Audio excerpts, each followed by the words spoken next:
গাছ লাগান, নিজেকে বাঁচান। যদি গাছ বাঁচে তাহলে অক্সিজেন বাঁচবে, আর অক্সিজেন বাঁচলে আপনি বাঁচবেন। তো এখন আমি চলে আসলাম এই যে রানী শঙ্কৈলের খুনিয়া দিঘি স্মৃতিসৌধ। তো সাইকেল ব্রেক করলাম। খুনিয়া দিঘি স্মৃতিসৌধে কি আছে চলেন একটু দেখে আসি। এই যে এখানে স্মৃতিসৌধ, অর্থাৎ বীর শহীদদের, যারা শহীদ হয়েছিলেন মুক্তিযুদ্ধে, এই তাদের এখানে স্মৃতিস্তম্ভ তৈরি করা হয়েছে। তো এইটার নাম কেন খুনিয়া দিঘি রাখা হয়েছে? মানে ফোন টোন গুলা হয়তো আর কি টাকা মারি এই জন্য খুনিয়া দিঘি মনে হয়। বলতে আপনি তো স্থানীয় না? স্থানীয়, কিন্তু মানে আমি তো আর অত বয়স্ক না জানবো এটা।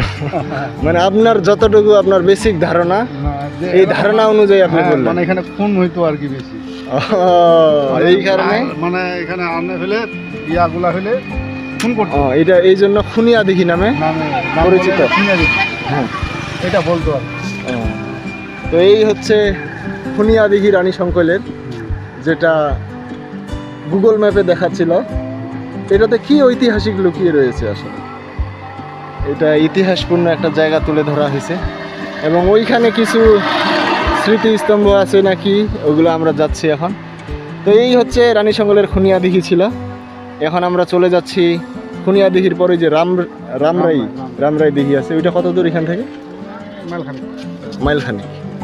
আচ্ছা ঠিক আছে চাচা, আমার জন্য দোয়া করবেন। আমি বৃক্ষরোপণ কর্মসূচি পালন করতেছি, শিক্ষা প্রতিষ্ঠানে যাচ্ছি, শিক্ষার্থীদের মাঝে বৃক্ষ বিতরণ করতেছি।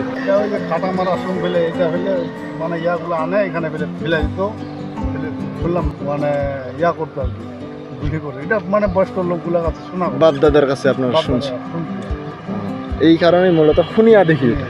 এখানে মানে কি হয়েছে, এই হচ্ছে খুনিয়া দিঘি। আবার চলে আসলাম খুনিয়া দিঘি স্মৃতিস্তম্ভে। এটা হচ্ছে খুনিয়া দিঘি মুক্তিযুদ্ধ স্মৃতিস্তম্ভ, আর এই হচ্ছে খুনিয়া দিঘি। এখানে আগে এটা দোলনা ছিল, এই দোলনাটা এখন প্রায় এই যে ভেঙে চুরে গেছে।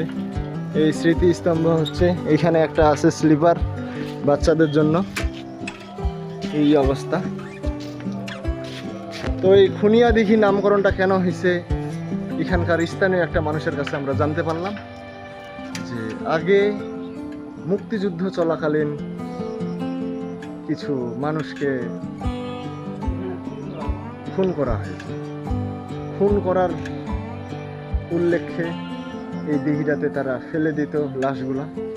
এই কারণেই মূলত খুনিয়া দিঘি নাকি, যেটা এখানকার স্থানীয় মানুষগুলো আমাকে বললেন। খুনিয়া দিঘি এই কারণে নাম হইল, স্বাধীনতার সময় এই এলাকার মানুষজন এখানে আনে খুন করা হয়, তাই উপলক্ষে এটা খুনিয়া দিঘি বলা হয়। এবং যাদেরকে খুন করা হয়েছে তারা শহীদ, হ্যাঁ, এবং ওদের শহীদদের জন্যই এই স্মৃতি স্তম্ভটা তৈরি হয়েছে আর কি। হ্যাঁ, এটা আগে পার্ক ছিল না, অনেক সুন্দর। না, এটা এই 3-4 বছর আগে আবিষ্কার করা হয়েছে সুন্দরভাবে। ওই যে পার্কের মতন এই যে দোলনা আছে, স্লিপার আছে, কিন্তু এইগুলা এখন ভেঙে গেছে। এই আর কি অবস্থা, বিলীনের পথে।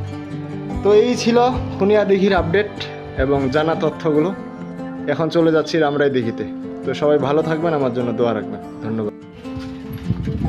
তো খুনিয়া দিঘি ভ্রমণ করে আমি এখন চলে যাচ্ছি রামরাই দিঘিতে। আর এই যে দেখা পাচ্ছেন, এগুলা হচ্ছে ধানের খড় বলে এগুলা। আর ওই যে এখানে গুচ্ছগ্রাম দেখা যাচ্ছে, এই যে গুচ্ছগ্রাম। তো এখন আমি চলে যাব রামরাই দিঘিতে, আর অনেক কিছুই দেখা হচ্ছে, জানা হচ্ছে সব কিছু। গ্রাম বাংলার প্রকৃতি, মানুষজন কীভাবে কী করতেছে, সব কিছু ডিটেলসে দেখা হচ্ছে। তো যাই, রামরাই দিঘিতে যাই, আর সবাই আমার জন্য দোয়া রাখবেন। ধন্যবাদ।